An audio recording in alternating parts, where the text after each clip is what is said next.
Hallo meine Freunde, hola Madridistas. Tut mir leid wegen dem etwas späteren Upload und dem etwas kürzeren Video, aber heute war hier in Andalusien El Día de la Familia, der Tag der Familie, und da sind Mama und Papa natürlich mit den Kleinen in die Schule gegangen. Ich hatte sogar eine Schürze an und habe Kakao an die Kinder gegeben, also ich hatte einiges zu tun. Trotzdem muss ich mit euch über das Spiel gestern gegen Oviedo reden. Und dabei geht es gar nicht so sehr um das Spiel, als vielmehr darum, was nach dem Spiel passiert ist. Ein Kylian Mbappé hat schwere Vorwürfe gegen den Álvaro Arbeloa erhoben, nach dem Spiel in der Mixed Zone. Und ein Álvaro Arbeloa musste das in der Pressekonferenz danach klarstellen. Es ist unglaublich, der nächste Krisenherd bei Real Madrid. Kylian Mbappé ist eskaliert, Álvaro Arbeloa hat geantwortet. Bei Real Madrid geht es drunter und drüber. Also viel Spaß beim Video.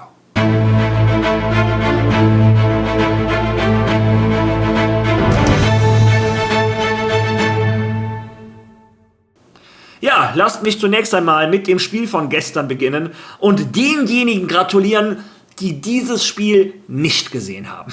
Meine Güte, das war wahrscheinlich das schlechteste Spiel seit Jahren bei Real Madrid, und das will schon einiges heißen, weil wir Madridistas in den letzten 1,5 Jahren schon oft durch die Hölle gegangen sind.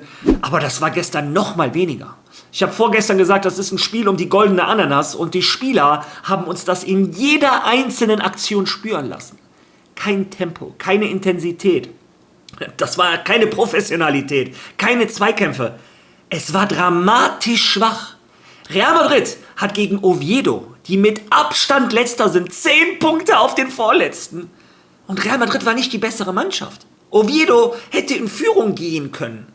Und ich bin ehrlich, ich war so naiv zu denken, nach der Niederlage in Barcelona haben die Spieler das Gefühl, dass sie wieder was gut machen müssen. Denkst du? Ein absolutes Nichts. Ja, ich zeige euch auch die Aufstellung, die Álvaro Arbeloa gewählt hat. Wild durchgemixt, die nicht so viel gespielt haben, bekommen hier und da mal ihre Chance. Auffällig war, dass es ein Dani Carvajal nicht in die Startelf geschafft hat. Jetzt gibt es einige, die sagen, Dani Carvajal hat komplett verschissen bei dem Álvaro Arbeloa. Es kann natürlich auch daran liegen, dass ein Trent Alexander-Arnold ja wirklich noch um die WM kämpft, um seinen Platz in England, und dass er sich deshalb beweisen muss. Also kann gut sein. Trent Alexander-Arnold war auch einer der besseren Spieler, aber um einer der besseren Spieler zu sein, musstest du gestern nicht viel machen. Neben ihm waren bessere Spieler gestern die beiden, die für das 1:0 gesorgt haben. Torschütze Gonzalo, Vorlagengeber Brahim. Das waren Jungs, die zumindest Bock hatten oder hier und da den Anschein erhoben haben, Bock zu haben. Ja, die haben dann das 1:0 gemacht. Schöner Pass von Brahim. Gonzalo macht das, was ein Mittelstürmer macht. Tut mal gut bei Real Madrid wieder mit einem echten Mittelstürmer zu spielen. Steht im Strafraum, dreht sich, schießt den Ball trocken in die lange Ecke. 1:0 für Real Madrid. In der zweiten Halbzeit ging dann das absolute Chaos, das Nichts, genauso weiter wie in der ersten Halbzeit. Es war pure Langeweile und eine Qual für jeden Madridista, dieses Spiel zu sehen. Die Höhepunkte in der zweiten Halbzeit waren die Einwechslung von dem Santi Cazorla, der ist mit 41 Jahren, hat er Standing Ovations vom Santiago Bernabéu bekommen, und die Einwechslung von dem Kylian Mbappé. Und der musste sich das hier anhören.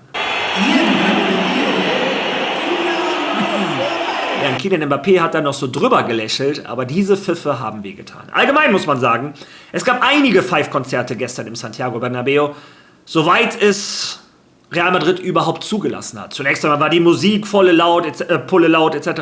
Trotz alledem, die Spieler, die die meisten Pfiffe abbekommen haben, waren ein Vinny Junior, ein Jude Bellingham und ein Kylian Mbappé bei jedem Ballkontakt.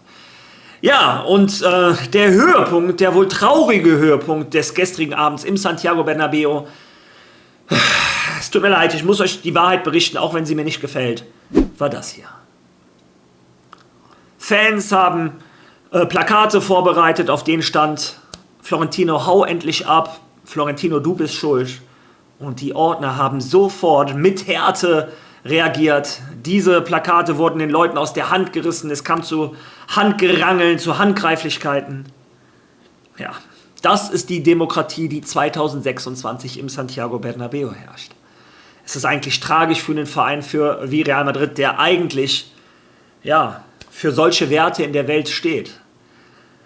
Ja, unglaublich, aber das ist die traurige Situation von Real Madrid. Diese traurige Situation sieht man zurzeit überall, spiegelt sich überall wieder im Vorstand, bei solchen Situationen auf dem Platz, wo ein Kylian Mbappé kackendreist ignoriert wurde von einem Jude Bellingham. Es gibt 1000 Szenen, oder übertreibe ich, aber es gibt viele Szenen, wo man sieht, die haben miteinander, wollen die nichts zu tun haben. Ja, und ausgerechnet, wie das Schicksal es so will, macht ausgerechnet Jude Bellingham nach einem Pass von Kylian Mbappé das 2:0. Manchmal in der 80. Minute schöner Linksschuss vom Engländer, muss man sagen. Ja, und danach wollten die beiden nicht mal zusammen jubeln. Und David Alaba ist so ein bisschen dahingegangen, hat die beiden so umarmt und wollte so, dass die beiden endlich miteinander sich wieder versöhnen anscheinend. Aber ich weiß nicht, ob diese Kabine noch zu retten ist. Ich weiß nur eins.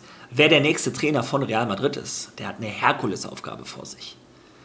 Ich weiß nicht, ob es machbar ist, diese Kabine noch so, wie sie ist, zu retten. Ja, wie dem auch sei, nach dem Spiel kam das Interessanteste. Kylian Mbappé war auf der Bank. Und erklären wir mal die Situation, warum er sehr wahrscheinlich auf der Bank war. Arbeloa hat es sich leicht gemacht und hat gesagt, ja, der war vor 4 Tagen gegen Barcelona noch nicht fit genug zu spielen. Natürlich lasse ich ihn heute nicht spielen, in so einem unwichtigen Spiel wie gegen Oviedo. Gegen Sevilla nächste Woche ist er wieder von Anfang an dabei. Aber ja, kommen wir mal zur ganzen Wahrheit. Ich wollte gestern Short machen, bin aber dazu nicht gekommen. Ja, ein Kylian Mbappé hat letzte Woche 2, 3 Trainingseinheiten komplett absolviert und beim Abschlusstraining vor dem Spiel gegen Barcelona hat er gemerkt, er ist nicht in der A-Mannschaft, er ist in der B-Mannschaft. Er hat also gemerkt, er wäre in Barcelona auf der Bank gewesen. Ja, und 5 Minuten vorm Trainingsende hat ein Kylian Mbappé dann gesagt, oh, wisst ihr was, ich habe doch plötzlich Schmerzen, ich komme nicht mit nach Barcelona. Ja, ihr wisst auch, warum ein Kylian Mbappé das macht. Er ist immer noch sauer darauf, dass seine Kollegen den Xabi Alonso, das Projekt Xabi Alonso verheizt haben, ihn aus der Mannschaft gebracht haben etc. Und Kylian Mbappé denkt sich, wisst ihr was, jetzt zahle ich euch das so zurück. Ja, Arbeloa war natürlich angefressen, dass ein Kylian Mbappé das in Barcelona so abgezogen hat und hat ihn deshalb auf der Bank gelassen. Ja, ein Kylian Mbappé weiß das, ist natürlich auch nicht auf den Kopf gefallen. Und dann kamen nach dem Spiel diese Aussagen. Mir geht es sehr gut, 100%. Ich habe nicht gespielt, weil der Trainer mir gesagt hat, dass ich der 4. Stürmer im Kader bin, hinter Mastantuono, Vini und Gonzalo. Am Ende akzeptiere ich das und spiele die Zeit, die ich spielen darf. Ich finde, ich habe gut gespielt, ich habe eine Vorlage gegeben, ich habe geholfen und wir haben gut gespielt, wir haben gewonnen. Es ist wichtig, zu Hause zu gewinnen und immer positiv zu bleiben. Aber hat er dir wegen der Verletzung gesagt, dass du der 4. Stürmer bist? Frag den Trainer, was glaubst du, was ich dir sage? Nein, ja, ich war bereit, in der Startelf zu stehen, aber es ist seine Entscheidung. Man kann nicht wütend auf einen Trainer sein. Man muss immer die Meinung des Trainers respektieren. Es geht darum, hart zu arbeiten, im Training hart zu arbeiten, in den Spielen hart zu arbeiten, um darauf zu warten, in die Startelf zu kommen. Danke. Arbeloa hätte ihm also gesagt, er ist inzwischen der 4. Stürmer hinter Gonzalo, Mastantuono, Vini. Danach kam auch noch so eine suffisante Antwort in einer anderen Frage, wo er gesagt hat, ich muss wohl härter trainieren als Gonzalo, Mastantuono und Vini, um wieder bei Real Madrid zu spielen. Ja, als ein Arbeloa in der Pressekonferenz darauf angesprochen wurde, hat er das hier gesagt. Ich hätte ja selbst gerne 4 Stürmer. Aber nein, also nein, ich weiß nicht, was ich sagen soll, denn ich habe weder 4 Stürmer noch habe ich so einen Satz gesagt. Keine Ahnung. Ich weiß nicht. Er hat mich wohl nicht richtig verstanden oder ehrlich gesagt weiß ich nicht recht, was ich sagen soll, denn ich kann ihm unmöglich sagen, dass er der 4. Stürmer ist. Also bitte. Ja, natürlich komplett unterschiedliche Varianten, aber auch krass, dass ein Spieler einfach interner, wenn die überhaupt stimmen, nach außen gibt. Es zeigt einfach die Frustration von dem Kylian Mbappé. Und er wurde so ein bisschen gefragt, wo kommt diese Frustration her? Was ist das Problem mit Real Madrid in dieser Saison? Hören wir uns die Antwort von Kylian Mbappé an und auch gleichzeitig die Antwort darauf von dem Álvaro Arbeloa. Wie bewertest du das Jahr, das Madrid hatte, und wie kann man das ändern? Ich weiß nicht, wie man das ändert. Ich war nicht derjenige, der die Entscheidung trifft. Meine einzige Verantwortung als Spieler ist es, gut zu spielen. Aber ich denke, wir haben die Saison gut begonnen. Wir hatten alles. Wir waren in der Liga dabei, unter den letzten 8 in der Champions League. Und dann haben wir in der zweiten Saisonhälfte alles verloren. So ist das Leben. Es tut uns sehr weh, weil ich das Gefühl habe, dass wir eine Struktur eine Spielidee hatten und diese verloren haben. Wir haben sie verloren und das tut einem Spieler sehr weh, am Ende ohne Titel dazustehen. Und jetzt beenden wir die Saison mit nichts. Wir müssen lernen, wir müssen akzeptieren, dass die Menschen unzufrieden sind. Wir müssen die Kritik annehmen und wir müssen nächstes Jahr mit der Absicht zurückkommen, es besser zu machen. Von Köljan sagte, dann verlor das Team seine Struktur in der zweiten Saisonhälfte. Ich weiß nicht, ob es dir wehtut, so etwas von deinem Spieler zu hören. Danke. Wenn ihr wollt, spielt ihr mir die Mixed Zone von Köljan vor und wir besprechen sie dann alle zusammen. Solange ich nicht gehört habe, was er gesagt hat, werde ich hier auch nicht jeden einzelnen Satz kommentieren. Und ich fände es völlig in Ordnung, wenn er denkt, dass das Team in der ersten Saisonhälfte eine Struktur hatte und in der zweiten Saisonhälfte nicht. Sicherlich hat er in der ersten Saisonhälfte viel mehr Tore geschossen als in der zweiten Hälfte. Ja. Ein Kylian Mbappé weiß nicht mehr, wie er durch die Blume sagen soll, dass er sauer ist, dass Xabi Alonso gegangen ist. Der macht das ganz klar. Auf dem Platz sieht man es. Es gibt zwei Lager bei Real Madrid. Man sieht, wer mit wem jubelt, wer auf wen abspielt. Das ist unglaublich. Ich habe so etwas in der Geschichte von Real Madrid noch nie erlebt. Kylian Mbappé sagt eiskalt, ja, wir hatten ein Konzept. Wir hatten ein System. Wir waren erfolgreich, Champions League, Liga, überall. Und in der zweiten Hälfte der Saison haben wir das alles verloren. Ja, dreimal dürft ihr raten, wann ein Álvaro Arbeloa Trainer von Real Madrid wurde. Genau, zur zweiten Hälfte der Saison, zur Rückrunde. Arbeloa sagt auf seiner Seite aus, ja, kein Wunder, der hat ja auch in der ersten Hälfte viel mehr Tore gemacht als in der zweiten. Also auch ein indirekter Vorwurf. Ja, und wenn das alles noch nicht schon dramatisch genug wäre, ja, die wohl krönende Antwort am Ende von Álvaro Arbeloa. Er sagte unter anderem, dass er bereit war, in der Startelf zu stehen. Und Sie sagen nein, dass er nur für wenige Minuten bereit war. Nein, das habe ich nicht gesagt. Dass es heute besser für ihn wäre, weniger Minuten zu spielen.